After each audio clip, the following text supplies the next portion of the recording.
Welcome to the SwimSwam podcast. I'm today's host, Coleman Hodges, and joining us today, she is now a four-time Olympic medalist.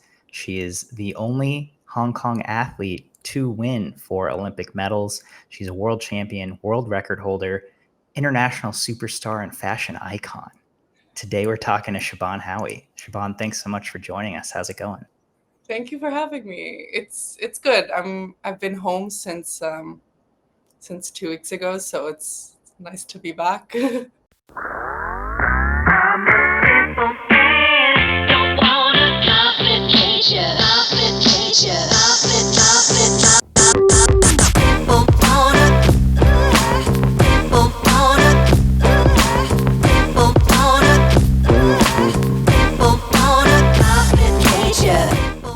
This episode of the SwimSwam podcast is sponsored by Commit Swimming, SwimSwam's exclusive team management software partner. Since 2015, Commit has been providing coaches with swimming's leading workout management software. And now, Commit has team management software too. Commit wants to help you make the switch from Team Unify to a simpler, more powerful solution. Their onboarding and customer service team will walk you through every step of the way. Check them out at commitswimming.com to book your demo today. That's COMMIT swimming.com. We were just talking off camera. You know, you travel a lot for your job, which is swimming, and now you have this big chunk of time at home and you're not training. How do you spend it? What do you do when you're back in Hong Kong? Yeah, so when we first got back, we had a lot of welcome home celebrations, I guess. So I was busy with that, and then just to spend time with my family and friends, because I don't see them that often. So it's nice being back, and yeah, apart from that, I really don't do too much. I'm on a break from swimming right now, but I still try to stay active and do some kind of workout during the week, like attend some spin class or yoga. But yeah, apart from that, I'm just trying to rest and recover and just enjoy my time at home. Yeah. Do going to celebratory events like that? I know I've talked to some of the other athletes from who were in Paris who did like the Walk of Champions in Paris, but and who have also had homecoming celebrations like that, especially compared to the Tokyo Olympic experience. Do you feel like that kind of sets in or helps make real what you were able to accomplish at the Olympics?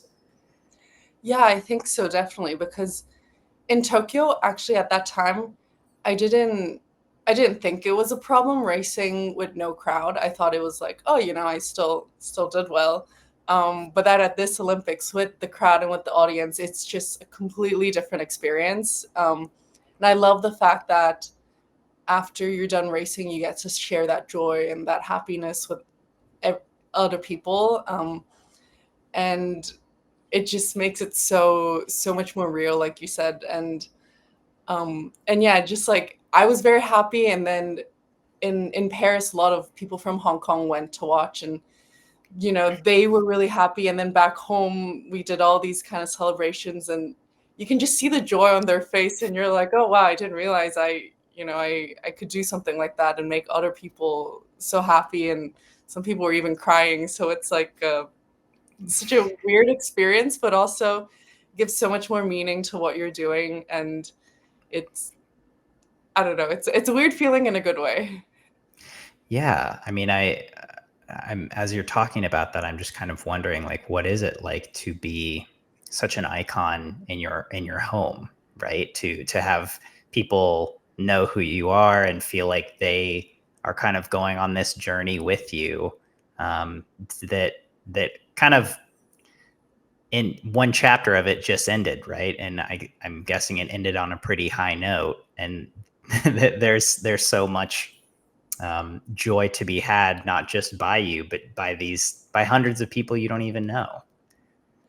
Yeah, it's I think it's very meaningful just to be able to do what I do, and then kind of inspire other people as well. I mean, I don't know how much they I am going to inspire other people, but just even one person would be amazing. And just letting them know that even though Hong Kong is a small nation and we're not typically a very strong nation in terms of sports, but I think since Tokyo we've been doing pretty well, and hopefully can, inspire some little kids to think that, oh, I want to be a professional athlete when I grow up too. Yeah. Uh, I that's so heartwarming to hear. And I mean, it seems like you've been quite the inspiration in Hong Kong. You're the most decorated Olympian from Hong Kong.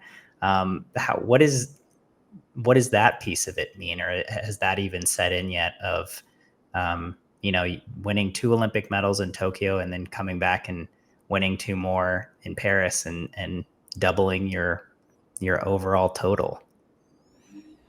I don't think I really understand what that means yet because, I go to the Olympics. I'm not thinking about like, oh, how many medals I want to win or I want to become the most decorated Olympian. I'm just trying to do my best, trying to do my job. And if that's the outcome, then great. And even if I leave without medals, I know that I've put in the hard work and I've done my best. So I'll be happy regardless. But yeah, I don't think I really understand the magnitude of that just yet.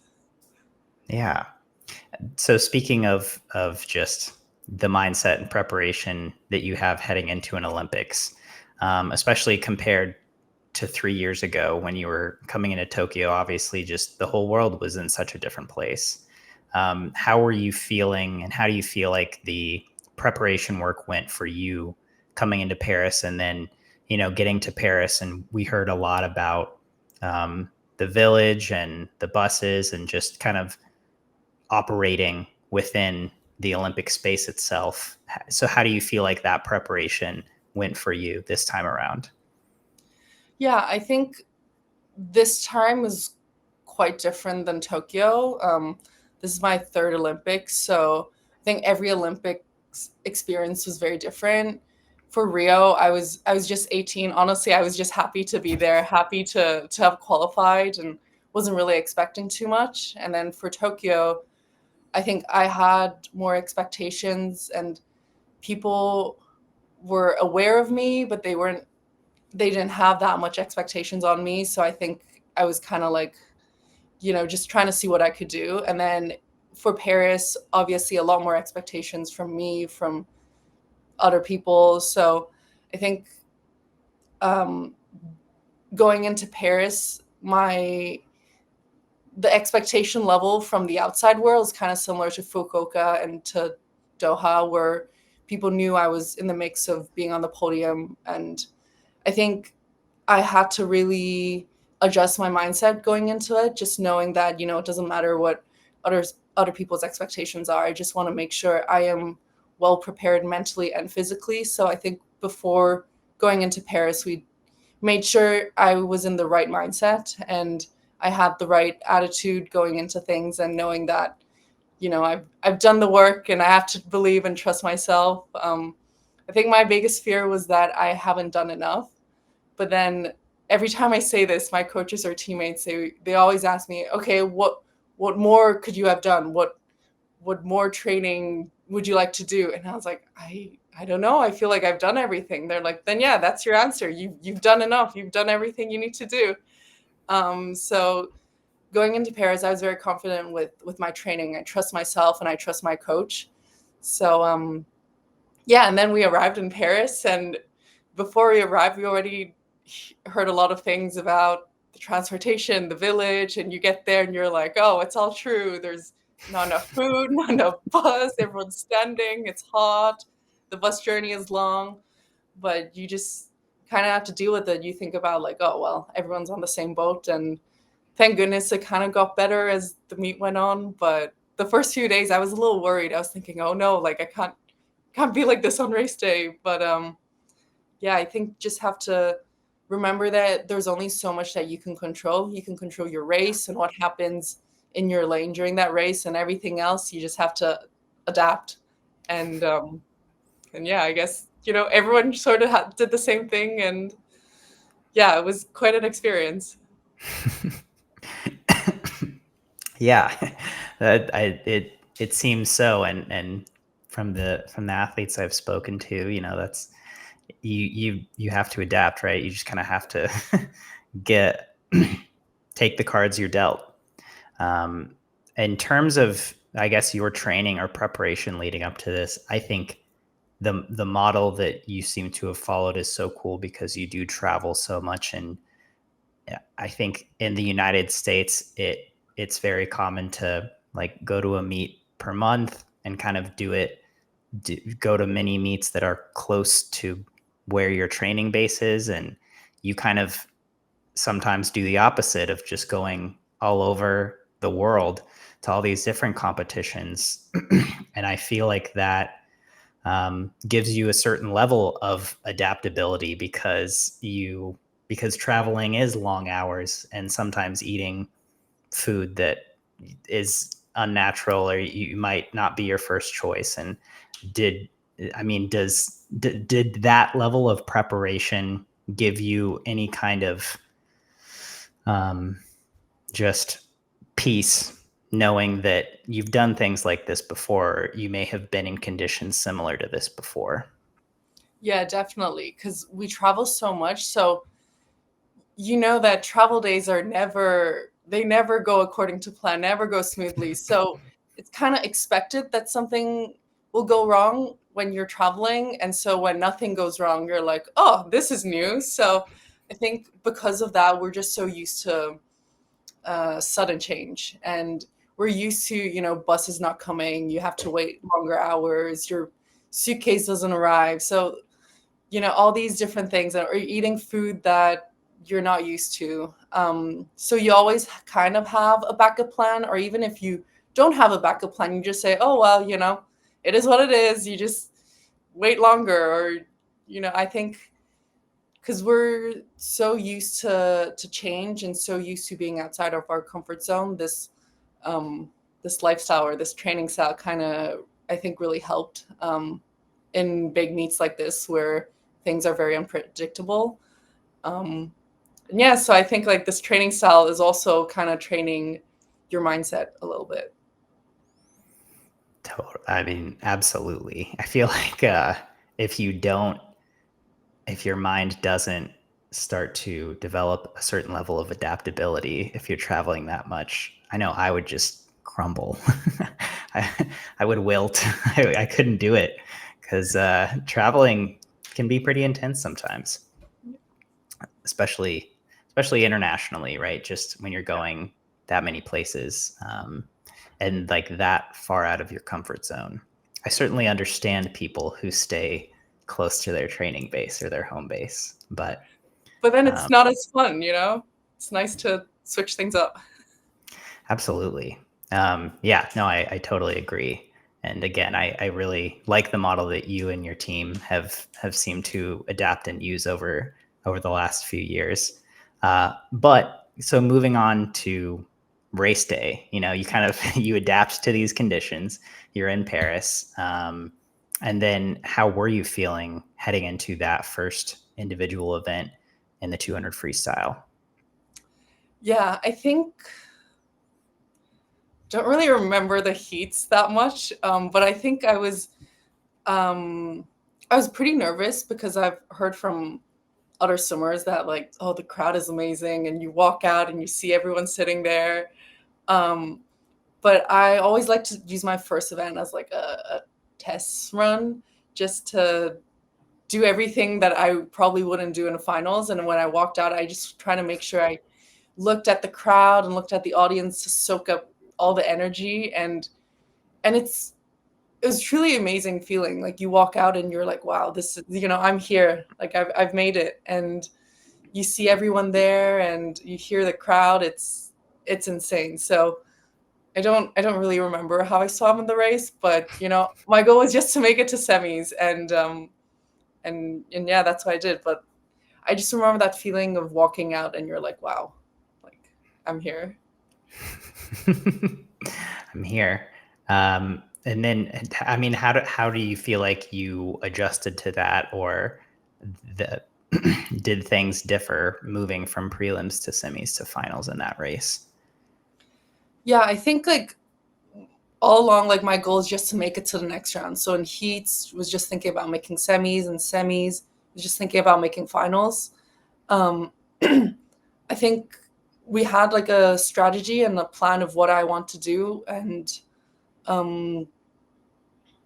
in the race and finals. So I think we were working on bits and parts of it in heats and finals, heats and semis. And yeah, just trying to be excited about making finals, but not too excited, and just enjoy the moment. I think the whole Olympic experience for me was just trying to be present and enjoy everything, because I don't know how many more Olympics I'm going to go to, and this might be the last one. So I just want to make sure I remember everything and, just soak it all up. Yeah. Were there memories throughout the games that stand out to you? Or, Yeah, there are quite a few, but I think a lot of it was to do with other people. So my family was in the crowd, and I remember after the medal ceremony, and we had to do like a loop around the pool. I saw my parents and my sister, and they were on the kind of on the fence near the pool. So then I got to run up to them, and my mom was crying, and then I was hugging her, and I started crying, and she wanted to let go, and I was like, no, no, no, like I'm still crying, and cameras are behind me, so I need to, make sure I'm okay first. And then after that, like I did a interview right after that, and they're like, oh, like we're so sorry, it's not gold, but you don't have to cry. And I'm like, oh, no, no, no, I'm not crying about that. I'm crying because I got emotional seeing my parents got emotional. So it's just so nice that having your family and friends in the crowd, and they got to watch it. And in Tokyo, like I said, like I didn't think it was a problem racing without a crowd, but then now that you had a crowd, it was such a big difference, and it was just so much better. It elevated the whole meet, and the atmosphere was just incredible. Yeah. 17, 18,000 people for like the biggest meet of of the 4 years.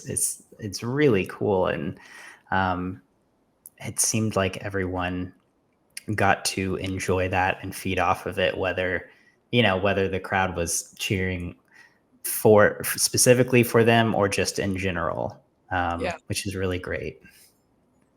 yeah, yeah. Uh, So I don't know what LA would look like. I heard the stadium would be even bigger. So if I ever make it to that, then hopefully I get to experience it too.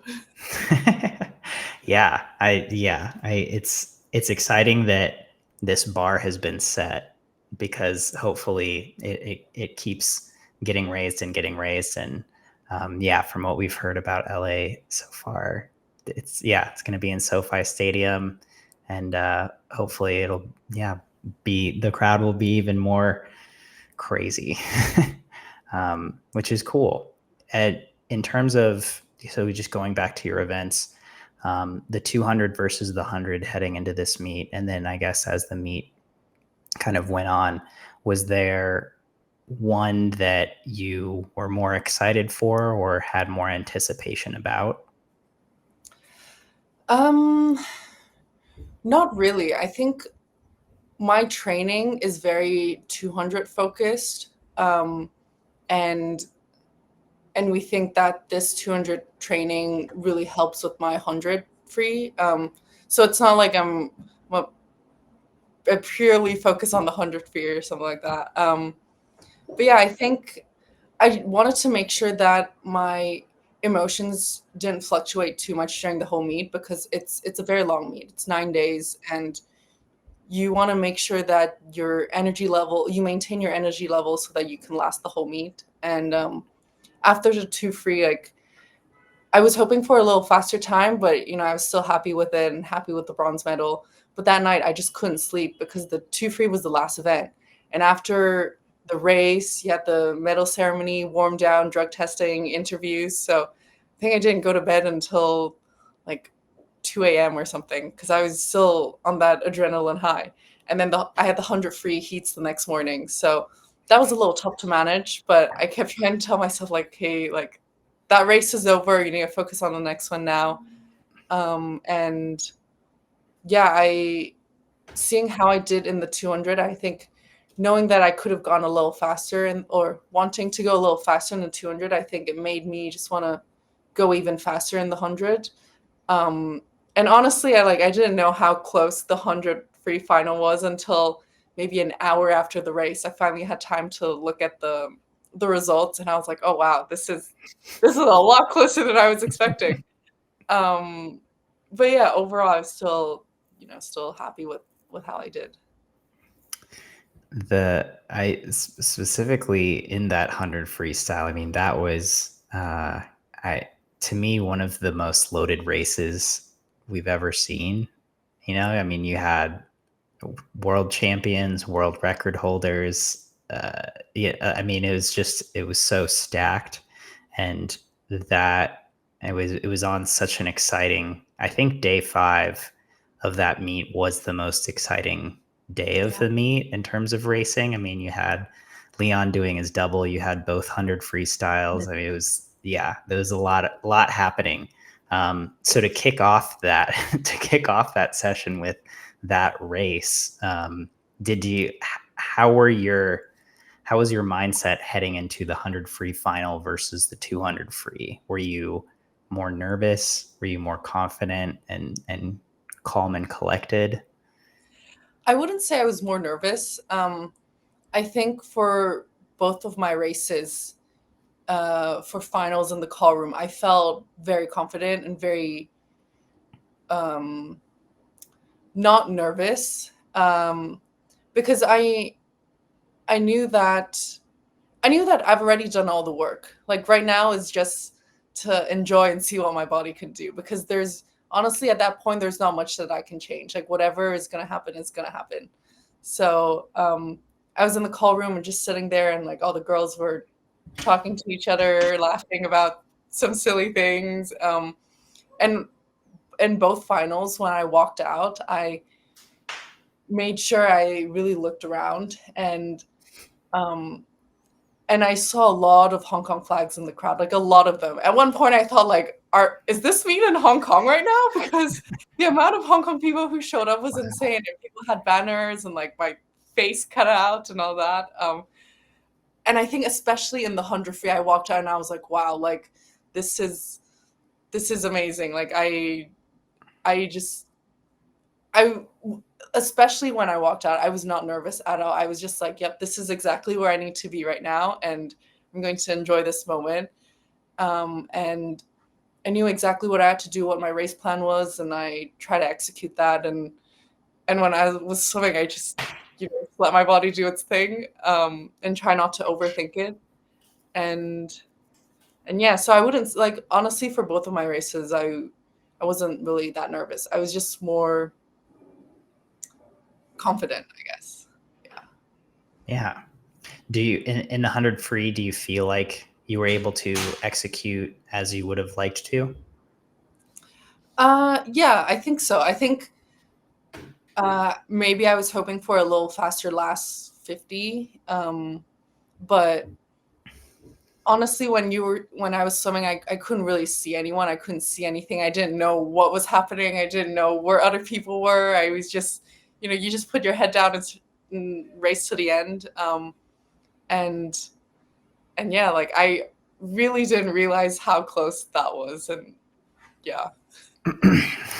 To give anyone context who doesn't have the results pulled up right in front of them like I do, uh, Siobhan was 52:33 in the 100 free final to get a bronze medal.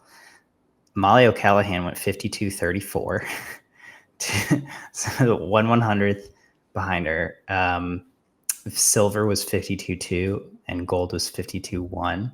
So like an extremely tight race. I mean, 8th place was 53.0. I feel like maybe one of the fastest heats in history, if not the fastest heat in history. I think so, yeah. Yeah. So it's pretty impressive field overall, and yeah, to come out of that with a bronze medal is is pretty awesome. Then I know you said you left the day after swimming finished. So after the 100 freestyle, was that it for racing for you? I still had the women's medley relay, Okay. and I did breaststroke. And you did breaststroke. What? How was it? Tell me about it. Oh, it was fun. I always liked doing relays, and we knew that would be the last event for the Hong Kong team. And so we just wanted to enjoy and have fun. I mean, we knew making finals would be a long shot. So, um, yeah, and I get to do breaststroke. It's always a fun event. So I enjoyed it. That's cool. I mean, I assume just doing doing a relay on any stage with your country is a pretty unique and fun experience. And yeah, to get to swim an off stroke sounds pretty cool too. So I wanted to ask you about an Instagram post you had that starts with from the moment I arrived in Paris, one of my favorite cities. I had the feeling of this is exactly where I needed to be. And you've kind of alluded to the confidence you had heading in, and just feeling like you were in the right place. But have you had that feeling before, or can you just elaborate on that thought a little bit? Because I really liked it. I really liked the sentiment. I really liked um, the thought of I've put in the work, and now I'm kind of handing the reins over to whoever, and I'm just going to go with it. Yeah, no, I've never felt anything like this before, but from the moment I landed in Paris, so we're still on the plane, I was like, wow, this feels right. And I don't even know like how to describe it, but every time like I got to the pool and I did like a race pace set or at the competition pool, and just hearing my times, I was like, yep, this feels right. And then after my first race, after semifinals of the 2 free, I was like, this is where I need to be. Everything just everything. It's not like everything's clicking and everything's going smoothly, but it just feels like I'm not out of place. Like this is where I should be. And I don't know if part of it is because at my first Olympics, I felt very out of place. I felt like, I was so starstruck and I felt like I didn't really belong. And then this is my third Olympics. So part of it may be like, no, like I belong here. I belong at the Olympics. I belong at the biggest stage. But also part of it was just like, yeah, I've done all the work, and now I get to enjoy the hard work that I've put in over the past few years, and everything just I don't even know how to describe it, but it just feels right, and it feels how it should be. And um and yeah, so I think even coming third, it didn't like feel right that I got bronze, but it didn't feel like um I don't know, maybe I'll feel differently if I want a different medal, but I don't know. I'm having a hard time finding words to describe it, but it's just like it's how it should be, I think. Yeah. Yeah, just this seems like you have such an air of being at peace with how things unfolded. That's very cool, and you don't especially elite athletes who are trying to push the boundaries of their own limits. You don't always get that. I don't think. But you also got these moments captured. You got to do a cool photo shoot with Chanel, which is one of your partners and is a very unique partnership, especially within swimming. I think it's so cool that you not only get to represent them, but that they give you just the coolest outfits. Yeah, I feel like you have the best fashion in swimming. Oh, Um, thank you. so, I mean, what was it like what has it been like just to work with them and to get to not only travel the world, but do so in style? Oh, it's amazing. They treat me so well, and I am so glad I have this partnership. It all started after Tokyo. Um, they're kind of interested in partnering with me, and I was like, absolutely, I would love this. And that's how it all started. Um, and yeah, like we do a lot of cool things together. Obviously, like cool photo shoots, and if I attend any events, I get outfits. And I also do a lot of. They also actually have a lot of cool things within the brand that I guess people only see the outfits, the shoes, the bags, but what they're doing as a brand is also very inspirational as well. And they're also doing a lot of things to help the next generation, especially women, to excel in whatever field they're in. And I got to learn a lot about the brand itself and got to do a lot of trips. Like they had uh, their own skincare line, and I got to go to the farm in France to see how they grow the camellia flowers and use the flowers and use it in the product. So I got to see all of that and talk to the scientists. So it was very cool. Um, and yeah, like I always like to dress up and have nice outfits as well. So get to see a little bit more of the fashion world. I attended fashion events, fashion shows. And they're doing a fashion show in Hong Kong in November, actually. So I'll be going to that, and it's very cool and interesting meeting people outside of the swimming world or the sports world, because I'd say the fashion industry people there are very different. And at first, I felt like, oh, I don't know any of these people, and I don't, I'm kind of awkward and shy around them. But then now, it's fun, and it like adds a lot of fun and excitement to my life as well, because I get to do different things. And I know a lot of swimmers kept saying like, oh, like can they at least give us something as well? um and yeah, no, they treat me so well, and I'm so happy with it. And for this photo shoot, I told them before I left Paris, I was like, oh, like I really like Paris, and if we can do a photo shoot when I'm there or something, just to capture the joy and excitement and the whole experience, that would be great. And they're like, absolutely, like, we'd love to do it. And then I won 2 medals, so we included the medals in the photo shoot as well. So yeah, it's really nice. It's really, I mean, it's great to hear that they're so supportive, and that such an innovative brand has such interest in you, and you can collaborate with them on some of those interesting things. I mean, just yeah, scrolling through your Instagram, it's fun because there's some swimsuit photos, but then there's also a lot of like awesome sweater photos. And there's one with you in a nice dress shirt in the pool. It's Oh like you've got everything. Tell me about that shoot. I really love those pics.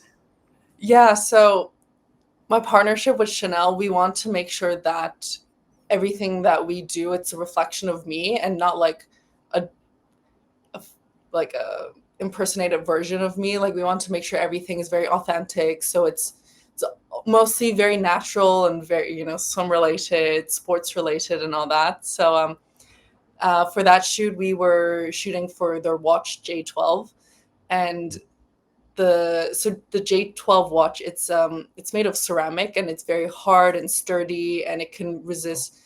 There's all these like really strong qualities about that, so we want to reflect that in the photo shoot. And so they thought of the idea of like having photo shoot in the pool while I'm wearing a dress shirt, and just to show like the kind of like the balance between the masculine and feminine side of wearing like a sporty watch, but like as a female. And yeah, it was so much fun. We had like fake rain in the pool. People don't realize how hard it is to like swim in the pool when you're wearing a huge oversized shirt while looking nice, and you have to look, like have your model face and look unfazed and all that. And um, oh, photo shoots with them are always so fun. And I'm not a model, and I can only smile. I can't do anything else, but they give me really good direction so that so the photos turn out great all the time. But yeah, it was so much fun. And I love doing these things. I don't.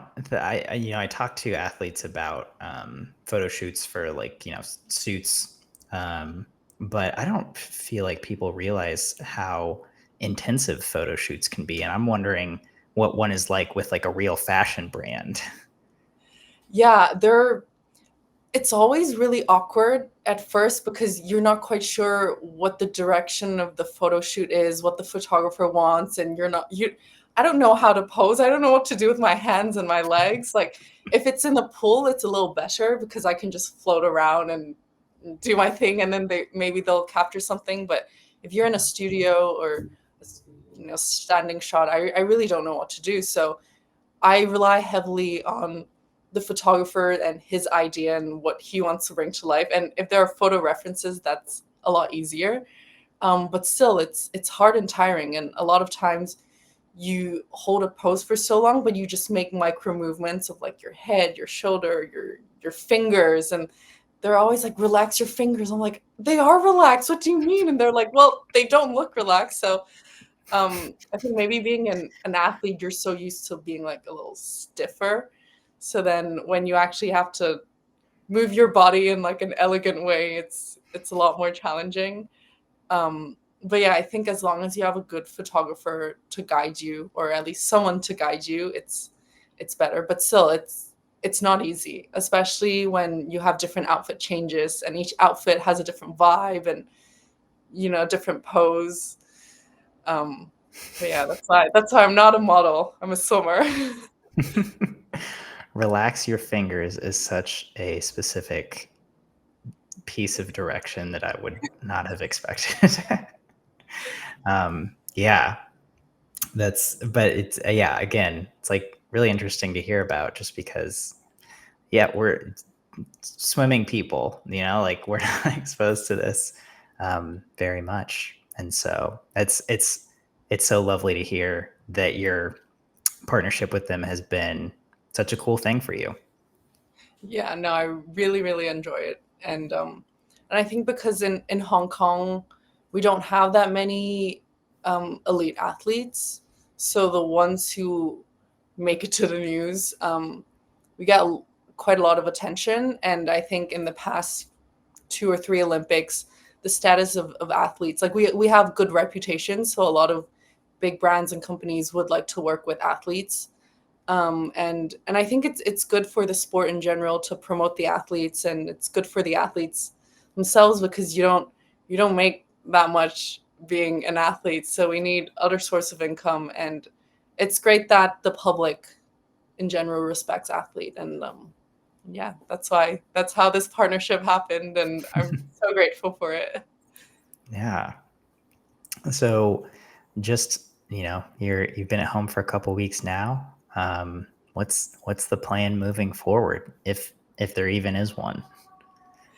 Yeah, I'm going to go on holidays for a week or 2 weeks, and then after that, I'll start training again in September.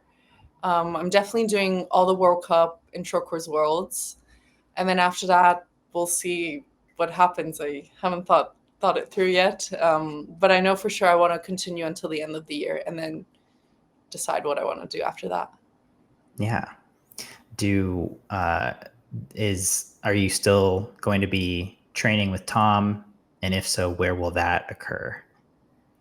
Yes, we'll still be training with Tom, and as always, we never know where we're going to be training at. It's always very last minute. Yep, we're leaving next week. Pack your bags, kind of thing. But we will be training most likely in Gloria before World Cup, um, and and then what happens in between, I have no idea. Fair enough. um, I mean, I know you said you want to swim through the end of this year and then kind of take stock. I mean, do you see yourself swimming for a while longer after the end of this year? I'm not sure yet. I think it really depends on how my body feels once I start training again and until the end of the year, because there are other things I want to do in life, and maybe this is it, maybe not. I really have no idea. Yeah. Yeah. what else do you want to do? I want to go back to school because eventually I want to become a child psychologist. And you need a few more years of school before doing that. So I don't want to be 40 when I have my first job. So yeah. I ask this because, we've seen other swimmers do it. Do you think school and swimming simultaneously would be something you would consider? Not for my second degree. I think for college for sure, but because being a psychologist, you need practical hours. And with my training lifestyle, we travel everywhere. We love competing, and that's my favorite part of my training as well. So I don't really want to give that up. And with all the traveling and racing, I think it's hard to manage both. So I would like to go to school when I'm done with swimming. Makes sense. Yeah. Do you still have things in swimming that you would like to accomplish? Um, Not necessarily things I'd like to accomplish, but I think part of me thinks that I can still go faster, and I don't know what the limit is, or maybe I have reached my peak, but deep down I have a feeling that I haven't, and I can still, you know, drop times. So if I by the end of the year, if I really believe that, then I'll keep going. If not, then maybe this is it. Whoa. Yeah, I mean that makes a lot of sense, right? It to maintain the lifestyle of a professional athlete, I think takes a pretty good amount of mental drive. So yeah. Well, Siobhan, thanks so much for taking the time to sit down and chat. It was great catching up with you. And again, congrats on your success in Paris. Thank you so much. It's always a pleasure being here. Thank you. You've been listening to the SwimSwam podcast. Stay tuned for new episodes every week. You can take SwimSwam podcast on the go by subscribing on your favorite podcast platform. Look for links in the description below, and be sure to subscribe to our YouTube channel for more videos as well.